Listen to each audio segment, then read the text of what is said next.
Hi everyone, Steve Sirico here, and today we're going to do some teaching tips for teaching turns in second. I have Sylvia here to assist me, and one of the things that I like to do for the students is to get them at the bar to teach them the basic leg movement. And Sylvia, let's just have the position. You're going to plie and then open second and lift. And in this, I want them to really focus on this leg having just a swinging gait action. So we don't want them to get this leg dropping as they're coming here, because that's going to knock them off.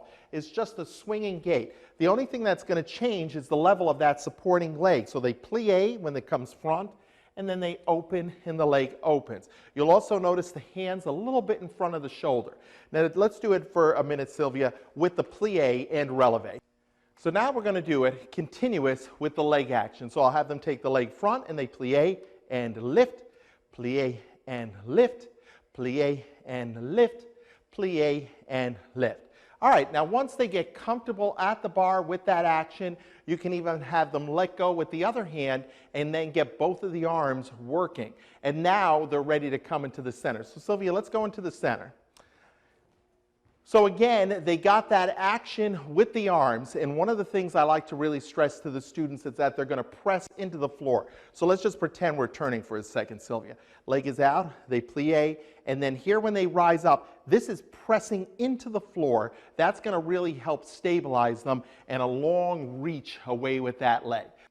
All right, so now we're going to have Sylvia do the turns in second. Let's do a little combination. We'll do a double pirouette, extended leg, and then go into our turns in second. And I like to have this extended leg pirouette to start because it gives them some momentum to get going. 6, 7, 8. Turns, lift, lift, lift, lift, and turn, and out. That's it. All right. She was rotating quite a lot. She has a lot of force going when you do that fouette right at the end, and that really helps pull it in and get you nice and tight. So again, we want them to really focus on planting those arms. And again, I like that position of starting with extended leg pirouette.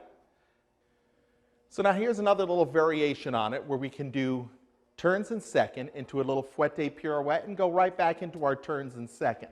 So Sylvia, let's start off with the extended leg pirouette. 5, 6, 7, and turns.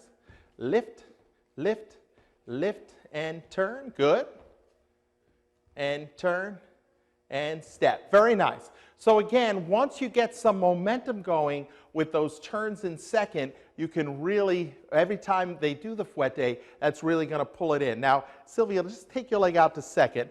We're turning, let's pretend we're turning in second, and let's now do the last one where you're going to do your fouette and pull it in tight. Yes. Now what happens is, as she just saw there, it's going to sometimes pull them off when they do it. So they really have to think of really controlling the core and pulling in the center. Do that action one more time, Sylvia.